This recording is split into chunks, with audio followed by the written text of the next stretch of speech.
Muy buenas, mi nombre es Álvaro Serna, soy investigador en la Universidad de Málaga y de manera conjunta con mis compañeros Andrea Moreno y Aris Frostiza hemos preparado tres investigaciones para que sean presentadas en el Congreso CICO.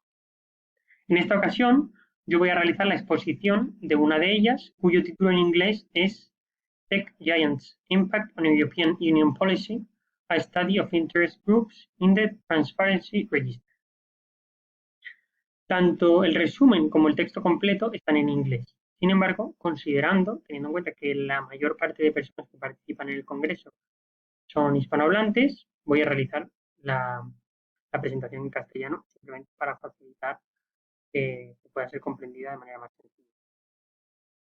Por supuesto, también, tanto mi nombre como el nombre de mis compañeros, me gustaría aprovechar esta oportunidad para agradecer al Congreso por la organización y por facilitarnos el hecho de presentar nuestras comunicaciones. Primeramente, vamos a definir las diferentes partes que se incluyen en esta investigación, en esta exposición.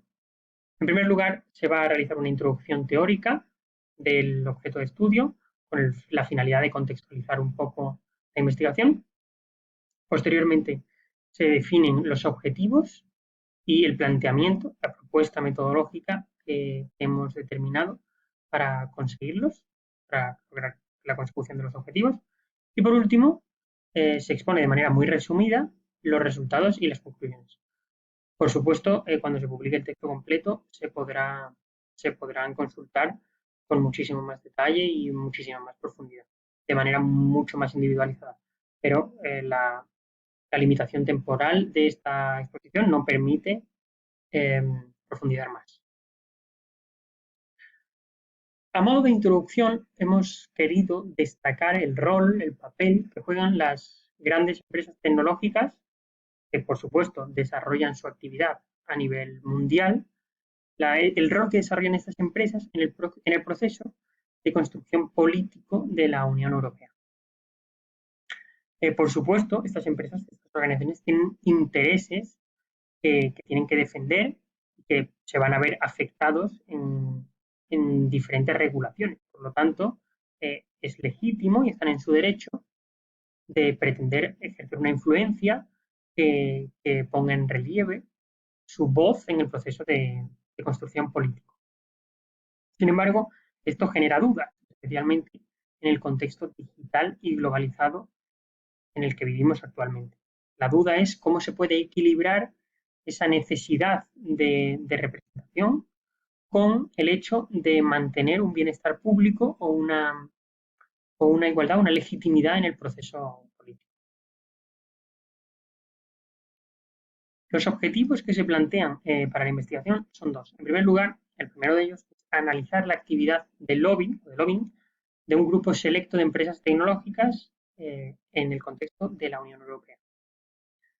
En segundo lugar, también se propone identificar las características organizacionales, que por supuesto, características organizacionales de las actividades destinadas a influencia de estas empresas son necesarias para comprender el marco o el contexto en el que desarrollan sus estrategias de influencia. Además, ejercen como un elemento indispensable para sentar unas bases que permitan profundizar en este objeto de estudio.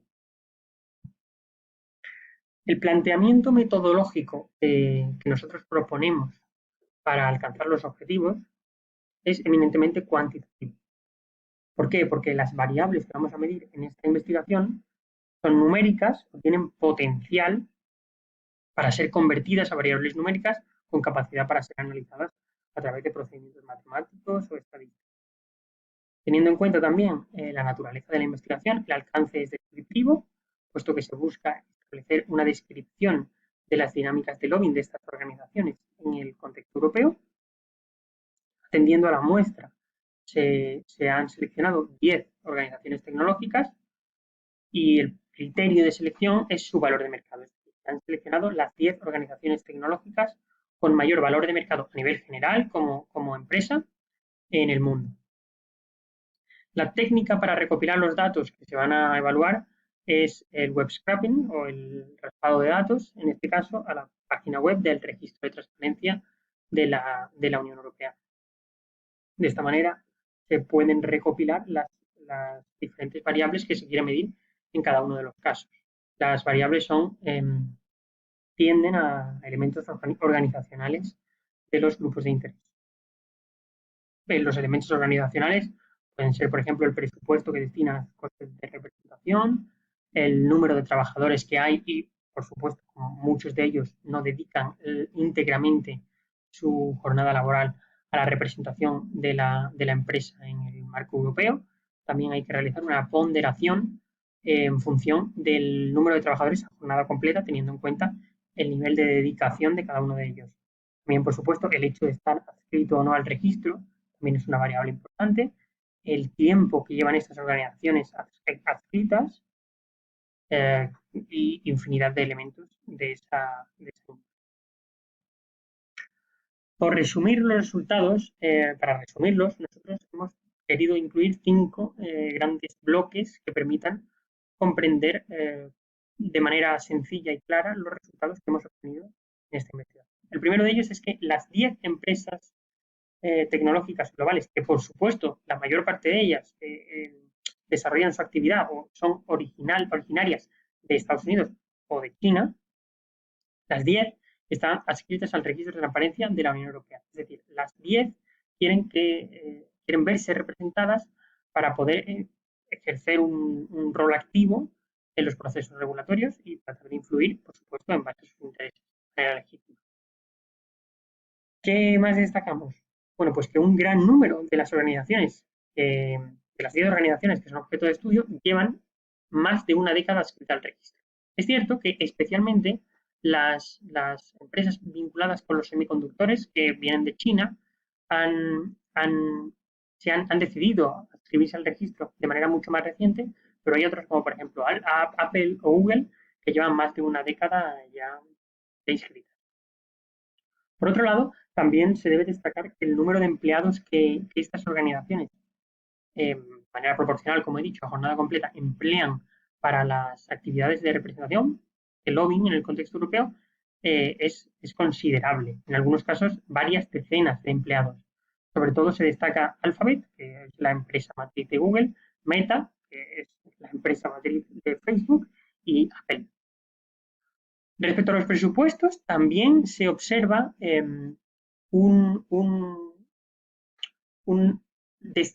las organizaciones destinan una cantidad representativa, una cantidad considerable de dinero a su representación en el contexto europeo. En algunos casos, en la mayoría, es de varios millones de euros, pudiendo incluso llegar a ser 8 o 9 millones anuales. Todos estos datos se extraen del ejercicio anterior, del año 2022. Por último, también se debe destacar el hecho de que, por supuesto, estas organizaciones son tan grandes que sus ámbitos de actuación están muy diversificados y, de manera acorde a ello, los temas de interés que plantean o que presentan en su adscripción al registro son también muy diversos.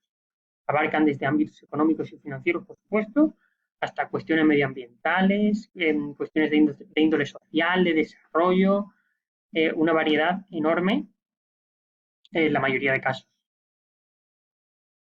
Finalmente, a modo de conclusión, simplemente queremos resaltar el hecho de la presencia sólida que estas organizaciones tienen en el contexto político europeo, tratando de que su voz sea escuchada en la construcción, en el proceso legislativo.